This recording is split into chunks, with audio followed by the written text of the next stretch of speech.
na bumaba mula sa langit, na ang pagmamahal nila ay ipinakita sa akin. Wala pa nung pasimula sa kapisanan ito, 2000, ang Diyos ay sumasa akin na. Mahirap sana magpatotoo. Kasi sabi, pag nagpapatotoo ka, hindi tunay. Pero sinasabi rin sa Biblia, ang patotoo mo ay katotohanan. Ay maraming salamat sa inyong lahat na nagsalita at pumuri.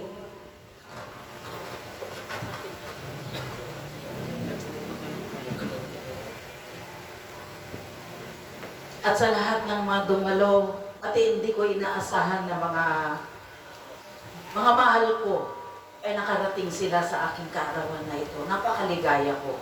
Kasi matagal na panahon na nagkakaarawan ako, ngayon lang sila nakarating. Si Sahara M at saka si Aray. Kaya naman, pagkaloob ng Diyos nakakarating. Sinasabi nga na walang pananampalataya, walang relihiyon pag dito sa kapisanan, tinatanggap ng Diyos. Ang sino mang pumunta dito, hindi itinataboy, kundi pinakikita ang pagmamahal ng bawat isa. Dahil nakita nila ang kabutihan dito sa tahanan ng Diyos. Nagpapasalamat ako sa inyo isa-isa dahil sa kabutihang loob na ipinapahayag ninyo sa akin. Walang hanggang kasayahan. Nagpapasalamat ako sa Diyos dahil narating ko pa ang mahabang buhay na ito, na mga pinagdaanan kong hirap mula pa sa banal na bundok hanggang dito. Panglalait lahat na ng bagay na naririnig ko. Pero tinis ko ang lahat dahil sa Diyos. Alam ko na hindi naman niya ako pababayaan. Bagamat marami man na nanlalait sa akin, pero hindi sila makarinig sa akin ng masasakit na salita. Lahat yun ay tinatanggap ko. Kasi sabi ng Diyos, magpasalamat ka kung makarinig ka ng masamang salita. Salamat lang ang igaganti mo. Dahil sinasabi ng Diyos, ang Diyos ang gaganti para sa iyo. Napakabuti nila ng Diyos sa akin. At gayon din sa aking mga anak. Na minsan, bagamat hindi kami nagkakaunawaan, minsan umiiyak na lang ako. Hindi na ako nagsasalita. Dahil yun ang sabi sa akin ng Diyos, huwag akong makipagdaltalan kanino man. Dahil pag nakikipagdaltalan ka, dumarating ang dyablo. Kaya minsan ako na naman umiiwas. Pumapasok na lang ako sa kwarto ko para hindi na lumaki ako. Pero mga ilang oras lang naman, nandyan na sila, may ayatap ako. Nakikita ko rin ang pagmamahal nila sa akin sa pamamagitan niya. Bagamat minsan, nagagalit din ako sa kanila. Pero alam nila yan, mahal na mahal ko sila. Ano man ang pangangailangan, ay binibigay ko sa kanila. Maski masama ang loob ko pag pinati nila ako. Maganda pa rin ang ano ko sa kanila. Dahil yun ang turo sa akin ng Diyos. Ang laging magpakababa at may magandang loob. At walang hanggang unawa. Kasing lawak ng mundo ang unawang ibinigay sa akin ng Diyos.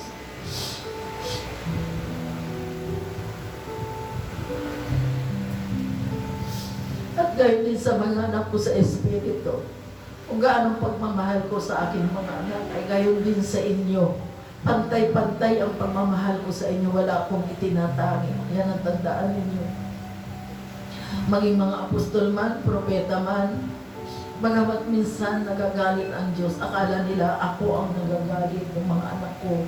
Sabi ko, hindi ako ang nagagalit, kundi si Ama. Dapat sabi ko, maunawaan naman ninyo yan. Pag sumisigaw na hindi ako, na hindi ko magagawang sumigaw ng tao, Wala akong karapatan na magalit sa inyo. Yun ang lagi kong sinasabi. Pag nagagalit na, si Ama yun, hindi ako. Kailanman hindi ako marunong magalit sa inyo. Hindi lang ninyo siya mapapakilala dahil ang Espiritu. Biglang dumarating siya, lalo na pag nakikita niya umiiyak ako, ayaw niya akong umiiyak. Pero salamat pa rin dahil nadama ko pa rin ang mga pagmamahal ninyo. Kaya kanina, nung hinaranan ninyo ako, hindi ko mapigil ang umiyak. Dahil nakikita ko ang pagmamahal nila sa akin sa pamamagitan ng pag-awit ng mga papuri sa Diyos. Napakahalaga ang araw na ito sa akin. Dahil may nagbalik loob din na sila Ruben sa kayong anak ni Bart. Kaya masaya din ako. Kasi hanggat may panahon pa, sabi ng Diyos, magbalik loob ka sa Diyos dahil hindi na alalahanin pa ang kasalanan. Subalit yung mga gumagawa ng mga karumal-dumal, wala nang kapatawaran.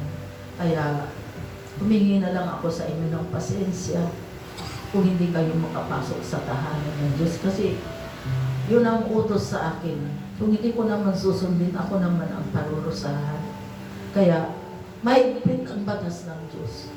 Noon pa yan, alam na ninyo. Minahal ko ang Diyos. Maski nagagalit ang aking mga anak noon. Nasa bundok pa ako. Bakit nandiyan ka? Hindi ka pa umuwi dito. May mga anak ka na mag-aalaga.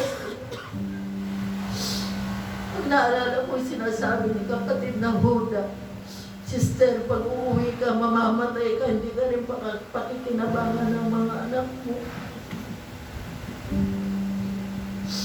Hindi ko naman may paliwanag sa kanila yung mga bagay na yun.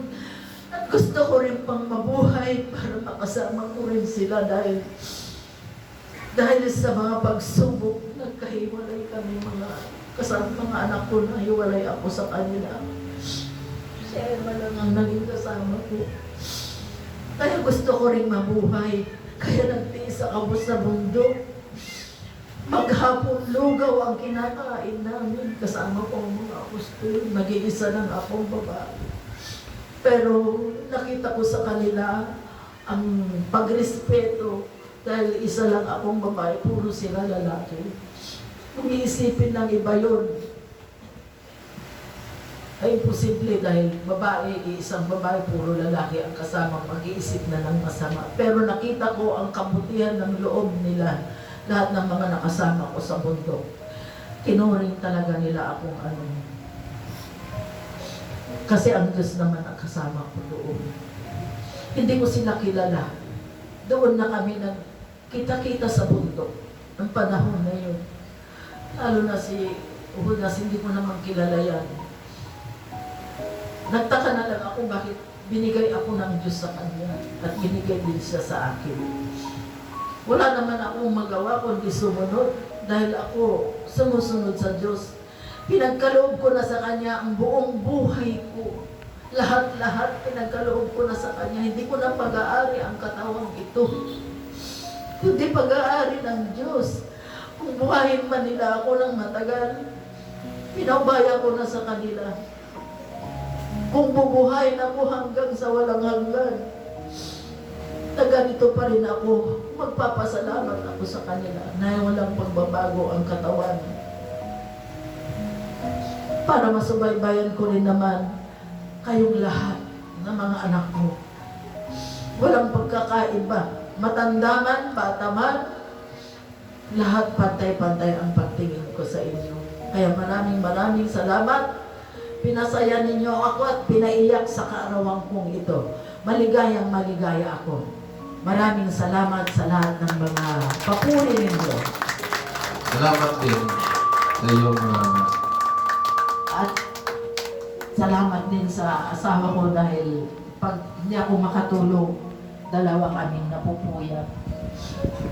Binabantayan niya ako hanggang makatulog ako, saka siya matutulog. Kaya wala akong masabi sa kanya. At salamat din sa pagmamahal niya sa aking mga anak, na minahal din ng aking mga anak, ang aking asawa. Kaya maraming salamat sa inyong lahat. At sa mga anak ko na nagkaganda, na nagwawapuan, maraming salamat sa inyong lahat. Sabi nga sa Koreano, sarange. Salamat din. May alam na sa Koreano. Ay, kakain na tayo. Kasi anong oras na? Tapos naman na tayo mag-picture.